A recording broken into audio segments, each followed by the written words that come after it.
Hi, everyone. Yeah, welcome back. Good to see you again. You're looking well. Get a seat up front and get comfortable. We're going to get started.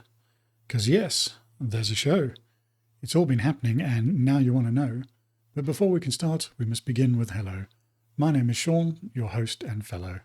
Now grab hold your beverage, your mind just as quick. We're building up for our best sip. So join me now for the greatest pleasure, where we unwind this world together. It's time now. It's time for the sip. Let's do it now. Let's do it quick. Go!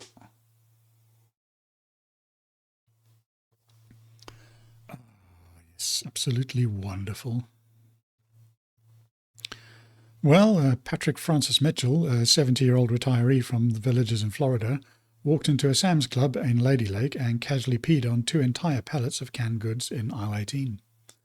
Specifically, 188 cans of Vienna sausages and 345 cans of Spam. A female shopper spotted him midstream, snapped a photo on her phone, and showed it to staff. CCTV confirmed it. Mitchell stood there with his hands below his belt for several seconds, then carried on shopping like nothing happened.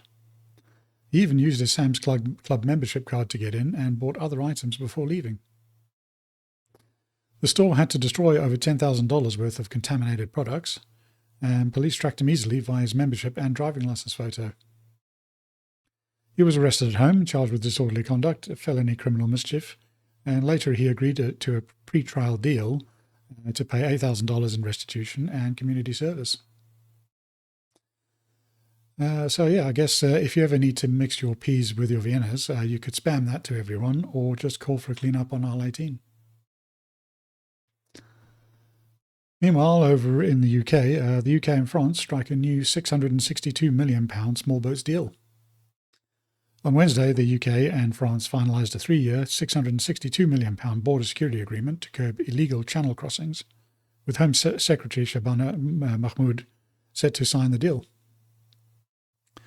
This agreement replaces a 2023 funding deal that expired earlier this year, as Prime Minister Keir Starmer faces political pressure to reduce immigration following record-high crossing figures in 2025. Under the pact, the UK government will fund 1,100 personnel, including right-trained units and maritime officers, with approximately 160 million contingent on measurable French results.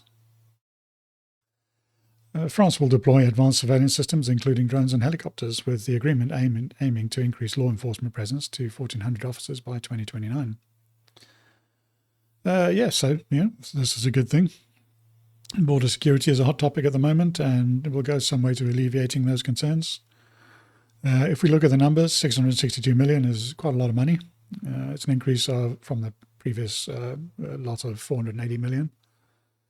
160 of that is supposed to be going to France as a performance bonus, which leaves 500 million for 1,100 staff, which is a 40% increase in personnel. France will expand their side up to 1,400, and there's a new 50-person riot squad that's being formed.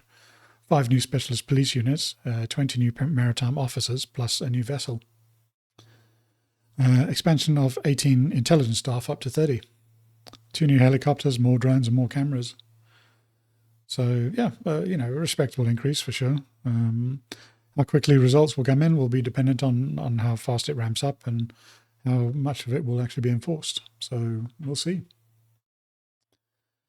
Meanwhile, in the US, in the last 48 hours, the US Department of Justice has announced an 11-count federal indictment against the Southern Poverty Law Center on charges including wire fraud, bank fraud, and conspiracy to commit money laundering.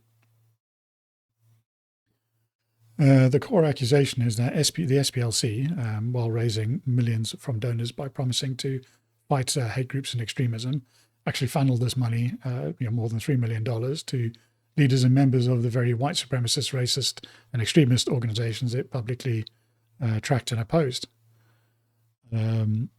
So apparently, they allegedly sent funds to an eight-person, at least 8 hate groups, leaders and members, including the KKK Imperial Wizard, and organizers linked to the 2017 Charlottesville Unite the Right rally.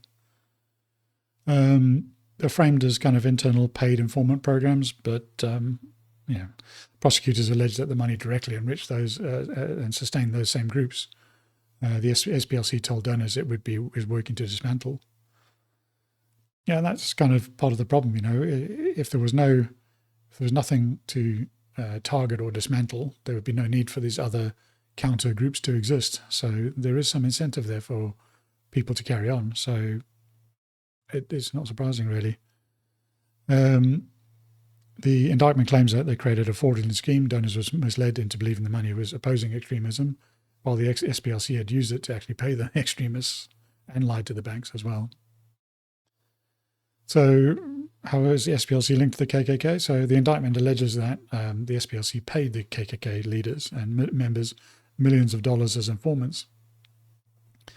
This is the opposite of the organization's long public image as an anti-KKK force. The SPLC famously won a massive civil judgments against KKK in the 1980s, and that helped bankrupt some chapters and funded its early growth.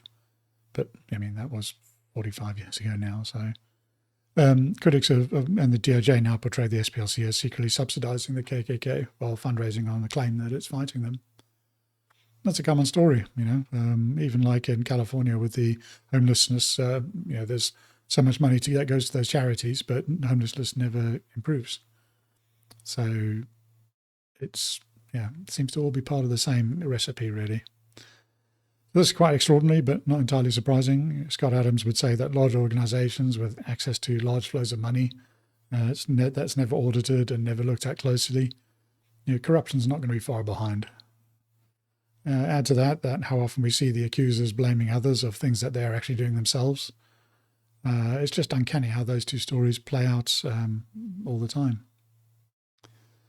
And it seems this organization has been funding all sorts of questionable entities against the explicit expectation of donors. So it's just one of many race-focused organizations out there, and it would be interesting to see how many more are in a similar position waiting to be discovered. Over the weekend in Bulgaria, there were snap presidential elections. Progressive Bulgaria, led by former President Rumen Radev. He's a centre-left, anti-corruption-focused candidate. He won in a landslide victory with around 40 to 45% of the votes, and he had an outright majority, 130 seats out of the 240. So this is the first single-party majority in Bulgaria since 1997, which is good because this is actually Bulgaria's 8th parliamentary election in 5 years.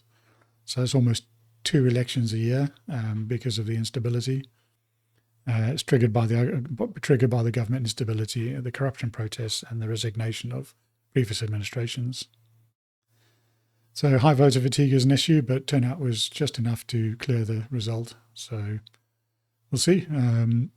It is interesting with Rumen that he is a centre-left politician, but he is also Eurosceptic, which makes him quite unique.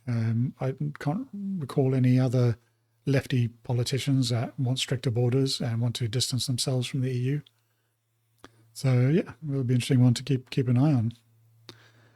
So that brings me to the end of my notes for today. I'll just leave you with one parting thought. It's, have you ever been stuck not knowing what to do? Sometimes too many options can be a problem, especially if they all point in different directions. This is where a bit of planning comes in. Write all your options down and score each one on importance and value to you. Try bundle your options together and see if there's some commonality. Add the important ones first and think how you can extract the maximum value with the rest. Some things may become obvious to be done together. With that, I will say thank you very much and see you later. Cheers.